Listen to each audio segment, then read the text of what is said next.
I'm joined today by Chris Kluwe. He's an NFL football player who played 8 seasons with the Minnesota Vikings. In addition to punting, he is known for his pro-equality LGBT views. Chris was released by the Minnesota Vikings in May of 2013. Recently wrote an article published on Deadspin alleging that the anti-gay views of some Minnesota Vikings staff played a role in his release. Chris, it's really great to talk to you. Let's start at the very, very beginning. What was your first kind of public statement about your views on equality that you made while on the Vikings? I think right after I got involved with Minnesotans for Marriage Equality, after I cleared it with the team, I did a couple tweets, and then I think I wrote a piece or two for the Pioneer Press blog that I was doing.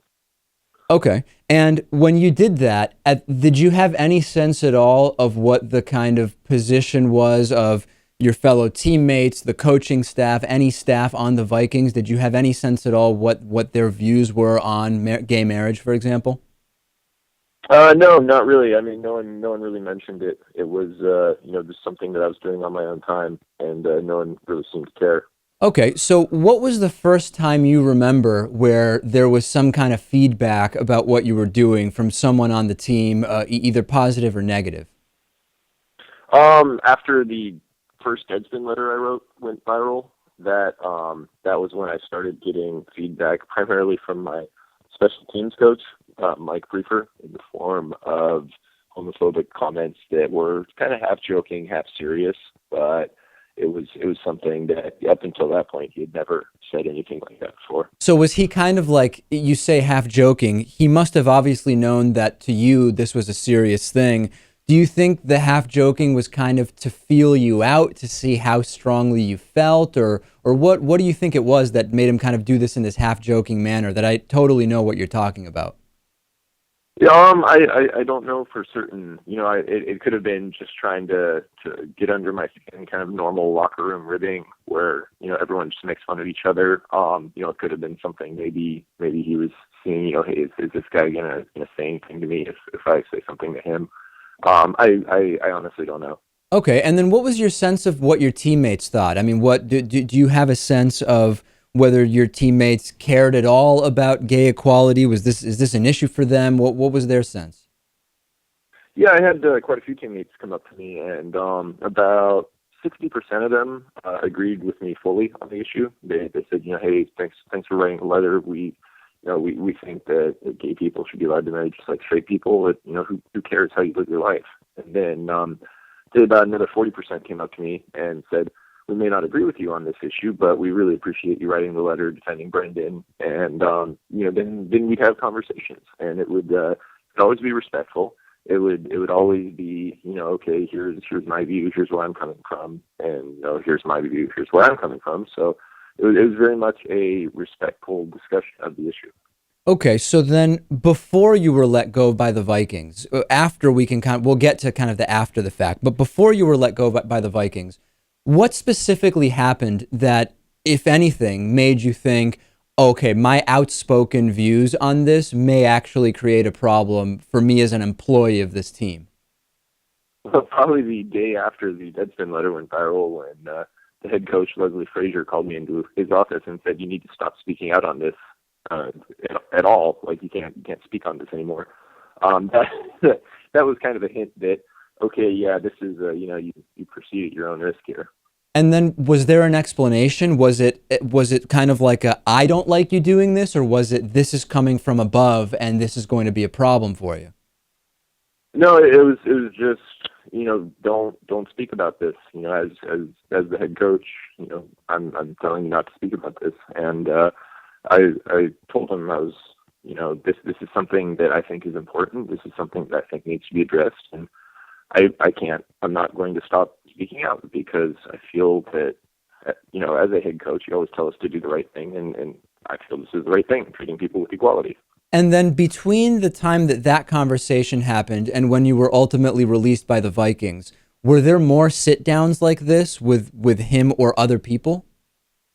There was one other sit down with the head coach. The It was 2 days later, and in between that, we had played the Jacksonville Jaguars, and at the game, the owner, Ziggy Wilf, had come up to me and said, "Hey, Chris, I encourage you to keep speaking out. I think what you're doing is great." So when I sat down with the head coach the next time, he asked, "Hey, are you going to still keep speaking out on this?" And I told him what Ziggy had said, and he was like, "Oh, well, I guess I've been overruled. Then he's the one who signs the checks." And from that point, then there wasn't any more contact or speaking about it between me and the head coach. Okay, so then I think the logical question is, after that, where you heard from the owner that this was okay, and it seemed like you were told but by people who previously were kind of criticizing you, okay, if that's the owner's word, that's the owner's word. Why did you ultimately believe, why do you believe now that your pro-gay activism played a role in your release? Because my statistical numbers for last year were exactly the same as they were the years before, which the Vikings had always been happy with.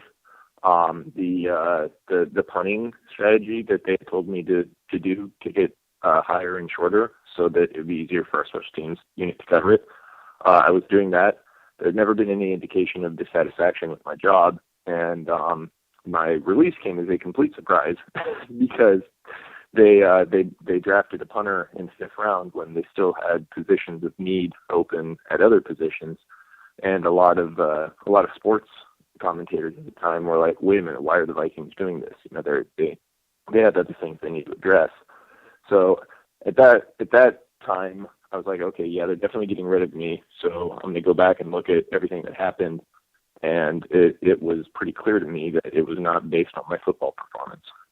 Do you, I'm sure as it sounds like you're obviously keeping up on everything that's going on, there is supposedly a full investigation happening of, as I read today, every line that you included in your Deadspin letter. Are you confident that this is really a true investigation without prejudice that is going to be carried out, or are you skeptical about the efficacy of this investigation that's happening? Well, I'm hopeful it'll be a true investigation. I think the investigators have a good track record based on previous investigations they've done, and I'm intending to cooperate fully. I'd like the witnesses that I have to remain anonymous because being blacklisted is a very real possibility in the NFL, and I don't want them to have to go through something just because this happened to me. But that's going to be up to the investigators, and I'm going to stress to them as much as I can. Hey, these guys need to be protected, but it's ultimately their call. Do you think that there could be fear from these witnesses in talking to investigators because of that fear of being blacklisted? In other words, you're going to ask for them to be protected, but is this such a real fear that they may say, "Listen, I just can't get involved in this"? Yeah, that's definitely a potentiality, and that's also why I've said that I haven't ruled out a lawsuit. I would really prefer not to have to do a lawsuit because I loved my time with the Vikings and still have a lot of friends on the team and in the organization. But if that's what it takes, if it means getting people on the stand with the threat of perjury, then that's something that'll have to happen because I made very serious claims and they have to be backed up. Let's say the investigation says that there's no evidence that your pro-gay activism was a factor in your release. Would you accept that? Would you be satisfied with that? No, I wouldn't. I would immediately bring a lawsuit for wrongful termination because like I said, everything I've seen and experienced and all of the numerical stats back up the essentially everything I've said, that I was doing fine as an NFL punter. The Vikings had no problems with the way I was punting the previous 7 years, which were exactly the same I punted that year. And then all of a sudden, I was no longer able to punt for the Vikings and unable to catch on with another team in the NFL. So Right. that to me is a little surprising. If there were a number of openly gay NFL players, and really this question could apply to any of the major sports, do you think this entire thing would change drastically the treatment of people who talk about this and just the entire context around it? Yeah, and I think the thing would be is that we wouldn't really have to talk about it because we would be at a point where people were comfortable being who they were, right, who they are. I think this is the transitioning period where we still have to talk about this because it is still an issue. But once it ceases becoming an issue, once gay players are able to openly be gay and no one cares, they just care how they play their sport, then really I don't think we have to talk about it anymore. Yeah, I think you're right. I mean, we've seen this happen with militaries, right? When Don't Ask, Don't Tell was repealed here in the U.S., it was like a huge deal. What's going to happen? Think about what would happen if there's a gay guy in the barracks. And in other countries like Israel, which has had openly gay captains in their military for years, says this isn't even something we talk about. We don't even understand how this is an issue. Hopefully that's the direction we're going in sports. Yeah, exactly. It's no longer, it's no longer an issue because people understand, hey, these are other people trying to live their lives. Why do we care? It doesn't affect my life. All right, we've been speaking with Chris Kluwe. He is a former Minnesota Viking. We will also link to the Deadspin letter in case you haven't seen it. Chris, thanks so much for joining us. Yeah, no problem. Thank you for having me on.